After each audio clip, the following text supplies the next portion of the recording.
안녕하세요. 오늘 뭐 읽지 맹수지입니다.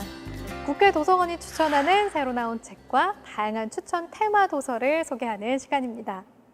오늘은 각 분야 전문가의 책 리뷰를 만나보는 금주 해석평이 기다리고 있는데요. 먼저 국회 도서관이 추천하는 새로 나온 책 만나보시죠.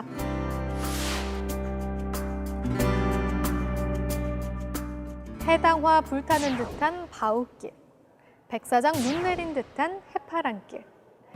한시를 바탕으로 인문기행을 해온 권혁진 작가가 새 책 관동 800리 인문기행을 펴냈습니다.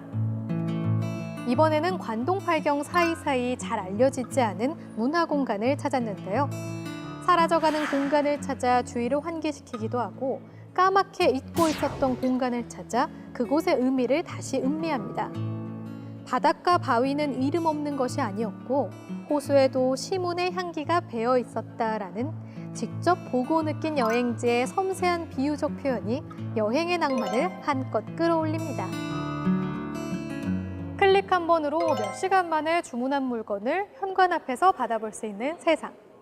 또 취향에 맞는 콘텐츠를 원 없이 소비할 수 있는 세상이죠.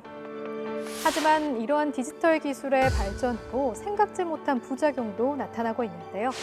민감한 사생활의 노출과 열악한 배달 노동자의 근무 환경이 대표적입니다. 이 책은 편리와 이익을 앞세워 무분별한 기술을 취할 경우 결국엔 인간의 일상, 사회, 노동 등 모든 영역에서 점점 균열이 가해질 수 있다고 진단하는데요.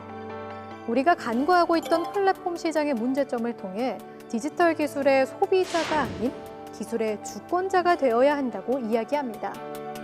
뉴미디어 시대를 사는 이때 어떻게 디지털 기술을 소비해야 하는지 한 번쯤 고민해보는 시간 가져보시길 바랍니다.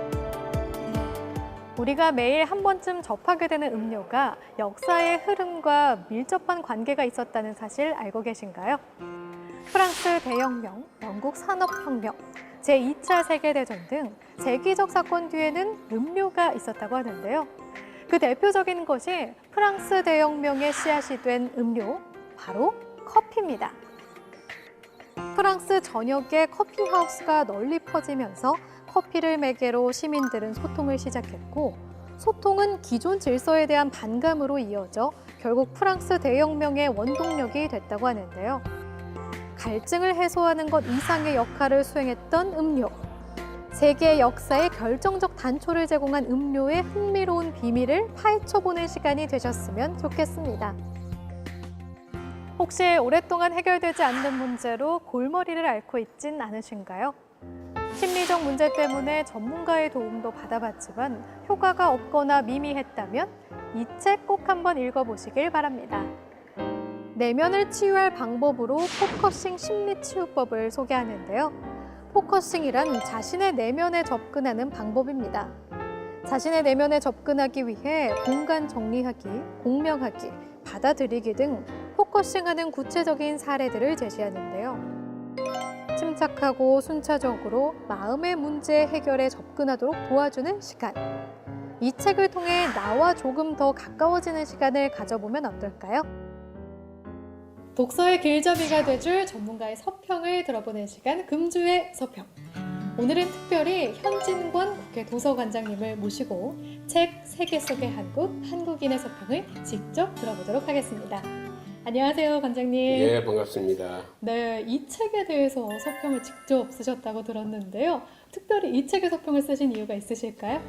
이 책이 한국인의 장점을 정확하게 짚고 있고 또 아울러 보충해야 될 이런 점이 무엇이냐, 좀 비판적인 그런 시각도 있습니다.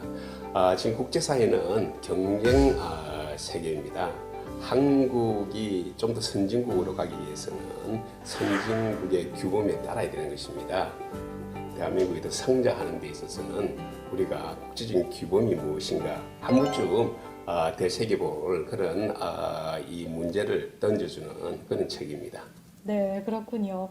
제가 듣기로는 이 책의 저자가 오랜 외국 생활을 경험하면서 그 자신의 경험을 이제 책으로 녹여냈다고 들었는데요. 외국의 많은 생활을 직접 경험해 보면서 다시 말해서 외국 문화와 한국 문화의 차이점을 몸소 체험했다는 것입니다. 이런 것은 이 학자들이 하기도 힘든 것입니다. 그것을 또 자기 개인의 체험을 담아서 했기 때문에 읽는 사람으로 하여금 쉽게 납득하기 좋게 이렇게 해놨습니다. 그렇군요. 특별히 감명 깊었거나 기억에 남는 부분이 있으시면요? 예, 제가 한번 읽어보겠습니다. 나와 우리 가족, 우리 민족, 우리나라 등 우리의 유익만 구하는 가치관, 생활 태도에서 벗어나 이제는 남의 기분, 남의 편의, 남의 안녕 등 남을 앞세울 때 오히려 우리에게 유익이 돌아오는 오묘한 진리를 가정에서, 학교에서, 직장에서 가르치고 보여줘야 한다. 네, 관장님께서 책을 그러니까 직접 읽으시고 한국인은 정이 많지만 개인에 대한 개념이 약하다 이런 이야기를 하셨는데요. 네. 한국인의 특징 어떤 게 있다고 생각하시나요? 예, 그렇습니다. 한국의 정이 많은 민족이고 정이 많은 만큼 우리가 또 우리 스스로 반성 내지 또 이제 되새겨봐야 되는 것이 전 세계가 고유 가치로서 공유하고 있는 개인의 가치, 이 개인의 개념이 상대적으로 약하다고 볼 수 있는 것입니다. 대한민국의 정체성을 우리가 민주주의와 시장경제라고 얘기하고 있습니다.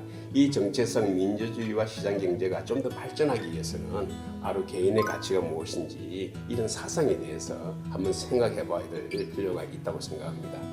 지금까지 이렇게 현진권 국회 도서관장님과 세계 속의 한국인에 대해 이야기 나눠봤습니다. 자세한 책 내용은 국회 도서관 홈페이지에서 보실 수 있고요. 다시 보기는 국회 방송 홈페이지에서 가능합니다. 그럼 저는 다음 주에 새로운 책으로 다시 찾아뵐게요.